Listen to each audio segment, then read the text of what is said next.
Everyone, welcome back to Premos Cookhouse. Premos Cookhouse-ലേക്ക് എല്ലാവർക്കും സ്വാഗതം.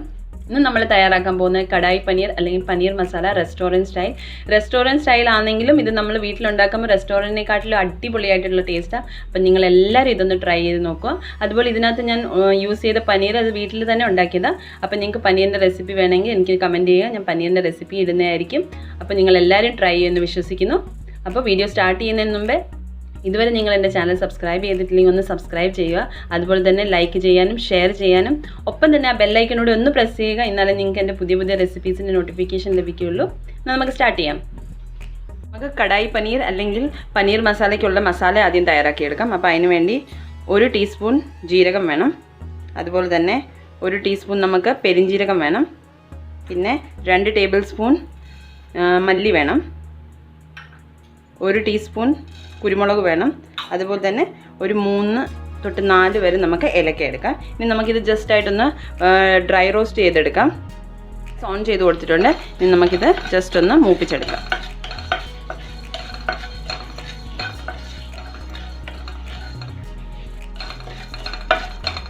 ഇതൊന്ന് മൂത്ത് വന്നിട്ടുണ്ട്, നല്ലൊരു മണം വരുന്നുണ്ട്. ഇനി നമുക്കിത് ഓഫ് ചെയ്തിട്ട് തണുത്തതിന് ശേഷം ഇത് നമുക്ക് പൊടിച്ചെടുക്കണം. നമ്മുടെ കടായി പനീറിന് വേണ്ടി കുറച്ച് സാധനങ്ങൾ നമുക്കൊന്ന് വഴറ്റിയെടുക്കണം. അപ്പം ഞാൻ അതിനകത്തേക്ക് കുറച്ച് എണ്ണ ഒഴിച്ചു കൊടുത്തിട്ടുണ്ട്. എണ്ണ ഒന്ന് ചൂടാകുമ്പോൾ നമുക്ക് അതിനകത്തേക്ക് ഒരു മീഡിയം സൈസിൻ്റെ ഉള്ളി ഞാൻ ക്യൂബ്സായിട്ട് കട്ട് ചെയ്തിട്ടുണ്ട്. ചെറുതായിട്ട് കട്ട് ചെയ്തിട്ട് അല്ലിയായിട്ട് ഇങ്ങനെ അടത്തിയെടുത്തത്. അതുപോലെ തന്നെ ഒരു ക്യാപ്സിക്കം എടുത്തിട്ടുണ്ട്, അതും ഞാൻ ക്യൂബ്സായിട്ട് കട്ട് ചെയ്തിട്ടുണ്ട്. ഇനി നമുക്ക് ചെറുതായിട്ടൊന്ന് വഴറ്റിയെടുക്കും. 2 തൊട്ട് ഒരു 3 മിനിറ്റ് വരെ നമുക്കിതൊന്ന് വഴറ്റിയെടുക്കണം. അപ്പോൾ എണ്ണ ഒന്ന് ചൂടായി വരട്ടെ. ചൂടായി വന്നതിന് ശേഷം നമുക്ക് അതിനകത്തേക്ക് ഇട്ട് കൊടുക്കാം. എണ്ണ ഒന്ന് ചൂടായിട്ടുണ്ട്. ഇതിനകത്തേക്ക് ഞാൻ ക്യാപ്സിക്കം, അതുപോലെ തന്നെ ഒരു സവാള മീഡിയം സൈസ് അതുകൂടെ ഇട്ട് കൊടുത്ത് നമുക്ക് ചെറുതായിട്ടൊന്ന് വഴറ്റിയെടുക്കാം. ഒത്തിരി അങ്ങ് വഴറ്റേണ്ട ആവശ്യമില്ല. ഒരു 2 തൊട്ട് 3 മിനിറ്റ് വരെ നമുക്കൊന്ന് വഴറ്റിയെടുത്താൽ മതി. നമ്മുടെ ഉള്ളി ഒന്ന് ക്യാപ്സിക്കം ഒന്ന് സോഫ്റ്റ് ആകുമ്പോൾ. കാരണം ഇത് നമുക്ക് പിന്നെയും പനീറിൻ്റെ മസാലയ്ക്കകത്തിട്ട് നമ്മൾ പിന്നെയും ഒന്ന് വേവിക്കുന്നുണ്ടല്ലോ. അപ്പോൾ ഒരുപാട് നമുക്കങ്ങ് വേവിച്ചെടുക്കേണ്ട ആവശ്യമില്ല. ജസ്റ്റ് ഒന്ന് നമുക്ക് വഴറ്റിയെടുക്കാം. അപ്പോൾ ഞാൻ ഈ ക്യാപ്സിക്കം ഉള്ളി ഒരു 2-3 മിനിറ്റ് വരെ വഴറ്റിയിട്ടുണ്ട്. ഇനി ഞാൻ ഫ്ലെയിം ഓഫ് ചെയ്തിട്ട് ഇത് വേറൊരു പാത്രത്തിലേക്ക് മാറ്റട്ടെ. വഴറ്റിയ ഉള്ളിയും ക്യാപ്സിക്കവും കൂടെ വേറൊരു പ്ലേറ്റിലേക്ക് മാറ്റി വെച്ചിട്ടുണ്ട്. നമുക്ക് പനീർ ഒന്ന് കട്ട് ചെയ്തെടുക്കാം. അപ്പോൾ നിങ്ങൾക്ക് ഞാൻ പനീറില്ല വീട്ടിലുണ്ടാക്കിയത് 2 ലിറ്റർ പാല് വെച്ചിട്ട് ഞാൻ ഉണ്ടാക്കിയ പനീർ. അപ്പോൾ ഒരു 320 ഗ്രാമോളം പനീറുണ്ട് കേട്ടോ. അപ്പോൾ അത് ഞാൻ ചെറിയ ക്യൂബ്സായിട്ട് കട്ട് ചെയ്തത്. നല്ല പനീറാണ്, വീട്ടിലുണ്ടാക്കുന്നത് നല്ല ടേസ്റ്റി ആയിരിക്കും. അതുപോലെ പുളിയൊന്നും കാണത്തില്ല. നമ്മൾ വെളിയിൽ നിന്ന് മേടിക്കുമ്പോൾ ചെറിയ പുളിയൊക്കെ കാണത്തില്ലേ.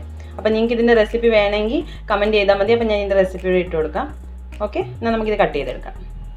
മീഡിയം സൈസിലെ ഉള്ളി ഞാൻ പേസ്റ്റ് ആക്കി വെച്ചിട്ടുണ്ട്. അതുപോലെ തന്നെ ഒരു 10-12 പറങ്ങാണ്ടി എടുത്തിട്ട് അത് കുറച്ച് വെള്ളം ഒഴിച്ചിട്ട് ഞാൻ മുളക് പൊടി എടുത്തിട്ടുണ്ട്. ഞാൻ കശ്മീരി മുളക് പൊടി എടുത്തേക്കുന്നത്, അതുകൊണ്ട് കൂടുതൽ എരിവില്ല. അപ്പം നിങ്ങൾ എരിവ് മുളക് പൊടി മല്ലിപ്പൊടി നിങ്ങളുടെ ടേസ്റ്റ് അനുസരിച്ച് ചേർക്കുക.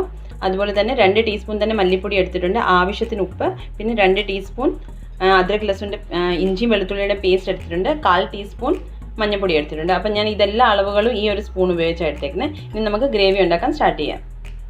ഗ്യാസ് ഓൺ ചെയ്തിട്ട് കുറച്ച് എണ്ണ ഒഴിച്ച് കൊടുത്തിട്ടുണ്ട്.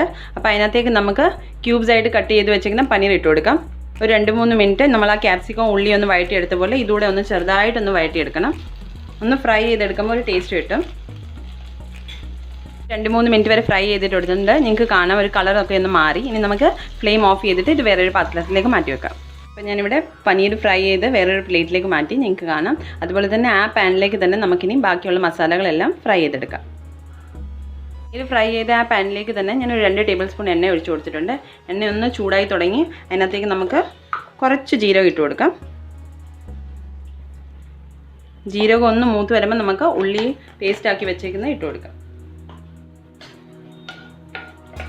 ജീരകം ഇവിടെ നിന്ന് മൂത്തിട്ടുണ്ട്. അതിനകത്തേക്ക് അരച്ച് വെച്ച 2 മീഡിയം സൈസ് ഉള്ളിയുടെ പേസ്റ്റ് കൂടി ഇട്ട് കൊടുക്കാം. ഇത് നല്ല പോലെ ഉള്ളി വഴണ്ട് വരുന്നിടം വരെ നമുക്കിതൊന്ന് വഴറ്റിയെടുക്കാം. എളുപ്പം മൂക്കാൻ വേണ്ടിയിട്ട് നമുക്ക് ഇതിനകത്തേക്ക് കുറച്ച് ഉപ്പൂടെ ഇട്ട് കൊടുക്കാം. ഈ ഉള്ളി ഒന്ന് ചെറുതായിട്ടൊന്ന് ബ്രൗൺ ആകുമ്പോൾ നമുക്ക് അതിനകത്തേക്ക് എടുത്ത് വെച്ചേക്കുന്ന ഇഞ്ചിയും വെളുത്തുള്ളിയുടെ പേസ്റ്റ് കൂടി ഇട്ട് കൊടുക്കാം. ഉള്ളി ഒന്ന് ചെറുതായിട്ട് വഴറ്റിയിട്ടുണ്ട്. നമുക്ക് അതിനകത്തേക്ക് എടുത്ത് വെച്ച ഇഞ്ചി വെളുത്തുള്ളിയുടെ പേസ്റ്റ് കൂടി ഇട്ട് കൊടുക്കാം.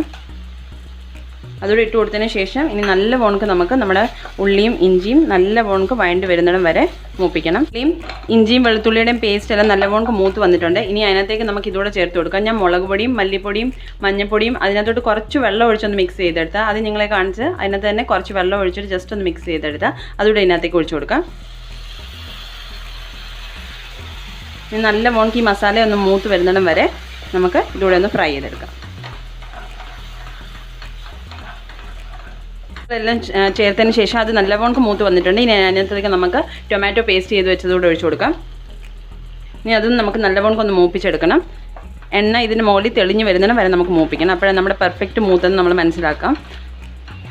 അപ്പോൾ ഇത് നല്ലവണ്ണം അടച്ചു വെച്ച് ഒരു 3-4 മിനിറ്റത്തേക്ക് നല്ലവണ്ണം ഒന്ന് ഫ്രൈ ചെയ്തെടുക്കാം. ടൊമാറ്റോയുടെ ഇട്ടതിന് ശേഷം നമ്മുടെ മസാല മൂത്ത് വരുന്ന സമയം കൊണ്ട് നമുക്ക് ആദ്യം നമ്മൾ വറുത്തെടുത്ത മസാല അത് ഞാൻ പൊടിച്ചെടുത്തിട്ടുണ്ട്, അതുകൂടെ നമുക്ക് ഇതിനകത്തേക്ക് ചേർത്ത് കൊടുക്കാം. എന്നിട്ട് നല്ലവണ്ണം ഒന്ന് മിക്സ് ആക്കി കൊടുക്കാം. ഇനി നമുക്ക് ഇതിനകത്തേക്ക് 3 ടേബിൾ സ്പൂൺ ഫ്രഷ് ക്രീം അതുപോലെ തന്നെ കാഷ്യൂ പേസ്റ്റ് കൂടെ ചേർത്ത് കൊടുക്കാം. ഈ സമയത്ത് എൻ്റെ വീഡിയോ ഓഫായി പോയായിരുന്നു, അതുകൊണ്ട് എനിക്കത് കാണിക്കാൻ പറ്റില്ല. ഒന്നുകൂടെ നല്ലവണ്ണം ഒന്ന് മൂത്ത് വരുന്നതിന് വരെ നമുക്ക് വെയിറ്റ് ചെയ്യാം. ക്രീമും കാഷ്യൂനട്ടിൻ്റെ പേസ്റ്റ് കൂടെ ഇട്ട് ഞാൻ നല്ലവണ്ണം ഒന്ന് വഴറ്റിയെടുക്കുക. നമുക്കിത് ഉണ്ടാക്കാൻ വേണ്ടിയിട്ട് ഒത്തിരി സമയം പോകുന്നത് കൂടുതലും നമുക്ക് ഈ മസാലകൾ ഓരോന്നും ഇട്ട് നല്ലവണ്ണം ഒന്ന് ഫ്രൈ ചെയ്തെടുക്കുന്നതിന് മാത്രമേ സമയം പോകുന്നുള്ളൂ. കാരണം ഇത് നല്ലവണ്ണം ഫ്രൈ ആയി കിട്ടിയില്ലെങ്കിൽ നമുക്ക് ആ ടേസ്റ്റ് കിട്ടത്തില്ല ഗ്രേവിക്ക്. അപ്പോൾ അതൊന്ന് ശ്രദ്ധിക്കുക. അങ്ങനെ നമ്മുടെ മസാലകളെല്ലാം ഇവിടെ ഫ്രൈ ആയി കിട്ടിയിട്ടുണ്ട്. ഇനി ഇതിനകത്തേക്ക് നമുക്ക് ആദ്യം തന്നെ ക്യാപ്സിക്കം ഉള്ളിയും കൂടെ വഴറ്റി വെച്ചതിൻ്റെ അതുകൂടെ ഇട്ട് കൊടുക്കാം. നമ്മൾ ആദ്യം വഴറ്റിയിട്ടായിരുന്നു, അതുകൂടെ ഇതിനകത്തേക്ക് ചേർത്ത് കൊടുക്കാം. ഒന്ന് മിക്സ് ചെയ്ത് കൊടുക്കാം. നല്ല ടേസ്റ്റ് ആട്ടോ ഈ കടായി പനീർ കഴിക്കാം. നമ്മൾ റെസ്റ്റോറൻറ്റിൽ നിന്ന് മേടിക്കുന്ന പോലെ തന്നെ ടേസ്റ്റ് ആയിരിക്കും. പക്ഷേ മസാല ഒന്ന് ചെറുതായിട്ട് നല്ല ഉണക്ക് മൂക്കണം, അത് മാത്രം ശ്രദ്ധിക്കുക. ഇനി ബാക്കി നമ്മൾ പനീർ ഫ്രൈ ചെയ്തൂടെ ഇട്ട് കൊടുക്കാം. അതുകൂടെ ഇട്ട് നല്ല ഉണക്ക് മിക്സ് ചെയ്തതിന് ശേഷം നമുക്ക് വെള്ളം ഒഴിച്ചു കൊടുക്കാം. നല്ലൊരു കളറില്ലേ കാണാൻ, കാരണം നമ്മുടെ മസാല നല്ല ഉണക്ക് മൂത്തേൻ്റെ ആ കളറ്. വെള്ളം കൊണ്ട് ഒഴിച്ചു കൊടുക്കാം. വെള്ളം ഒത്തിരി ഒഴിക്കരുത്, കാരണം നമുക്ക് കടായി പനീർ ഇച്ചിരി തിക്ക് ഗ്രേവി ആയിട്ടായിരിക്കുന്നത്. അപ്പോൾ അതനുസരിച്ച് വെള്ളം ചേർത്ത് കൊടുക്കുക. വെള്ളം ചേർത്തതിന് ശേഷം ഒന്ന് തിളച്ച് കഴിഞ്ഞ് ഉപ്പ് കുറവാണെങ്കിൽ കുറച്ച് ഉപ്പ് കൂടെ ചേർത്ത് കൊടുക്കുക. ഇനി ഇത് വെള്ളം ഒഴിച്ചതിന് ശേഷം അടച്ചു വെച്ച് ഒരു 5 മിനിറ്റ് വേവിച്ചാൽ മതി. ഒത്തിരി വേവിച്ച് കഴിഞ്ഞാൽ നമ്മുടെ പനീർ റബ്ബറായി പോകും. അപ്പോൾ അത് ശ്രദ്ധിക്കണം. 5 മിനിറ്റ് മാത്രം വേവിച്ചാൽ മതി, കാരണം നമ്മൾ ആദ്യം തന്നെ പനീർ ഒന്ന് ഫ്രൈ ചെയ്തെടുത്തായിരുന്നു. അപ്പോൾ വെള്ളം ഒഴിച്ചതിന് ശേഷം ഉപ്പും ചെക്ക് ചെയ്തിട്ട് നമുക്ക് അടച്ച് ഒരു 5 മിനിറ്റത്തേക്ക് വേവിക്കാം. അപ്പോൾ ഞാൻ ആദ്യം ഒന്ന് ഉപ്പ് ചെക്ക് ചെയ്യട്ടെ. അപ്പോൾ ഞാൻ കുറച്ച് ഉപ്പൂടെ ചേർത്ത് കൊടുത്തിട്ടുണ്ട്. ഇനി നമുക്കിത് അടച്ചൊരു 5 മിനിറ്റത്തേക്ക് വേവിക്കാം. കഴിഞ്ഞിട്ടുണ്ട്. നമുക്ക് ചെക്ക് ചെയ്യാൻ നമ്മുടെ പനീർ റെഡി ആയോ എന്ന്. അപ്പോൾ നിങ്ങൾക്ക് കാണാം നമ്മുടെ പനീർ ഇവിടെ റെഡി ആയിട്ടുണ്ട്. 5 മിനിറ്റ് കൂടുതൽ വേവിക്കേണ്ട. ഞാൻ പറഞ്ഞ പോലെ നമ്മുടെ പനീർ റബ്ബറാവും, അപ്പോൾ അതിന് ടേസ്റ്റ് കിട്ടത്തില്ല. അപ്പോൾ നമുക്ക് ഫ്ലെയിം ഓഫ് ചെയ്യാം. ഇനി വേറൊരു പാത്രത്തിലേക്ക് സെർവ് ചെയ്യാം. ഓക്കെ, കടായി പനീർ അല്ലെങ്കിൽ പനീർ മസാല നമ്മുടെ ഇവിടെ റെഡി ആയിട്ടുണ്ട്. നിങ്ങൾക്ക് കാണാം. അതിന് മുകളിലേക്ക് ഞാൻ കുറച്ച് മല്ലിയിലയും ഇട്ട് കൊടുത്തിട്ടുണ്ട്. അപ്പോൾ നിങ്ങൾ ഇതെല്ലാവരും ട്രൈ ചെയ്ത് നോക്കുക. റെസ്റ്റോറൻറ്റിനെക്കാട്ട് നല്ല ടേസ്റ്റായിട്ട് നമുക്ക് വീട്ടിലുണ്ടാക്കിയെടുക്കാം. അപ്പം പനീറും വീട്ടിൽ തന്നെ ഉണ്ടാക്കാൻ നോക്കുക. നിങ്ങൾക്ക് അറിയില്ലെങ്കിൽ എനിക്ക് കമൻറ്റ് ചെയ്താൽ മതി. അപ്പം ഞാൻ അതിൻ്റെ റെസിപ്പിയുടെ ഷെയർ ചെയ്യുന്നതായിരിക്കും. അപ്പോൾ എല്ലാവരും ട്രൈ ചെയ്യുമെന്ന് വിശ്വസിക്കുന്നു.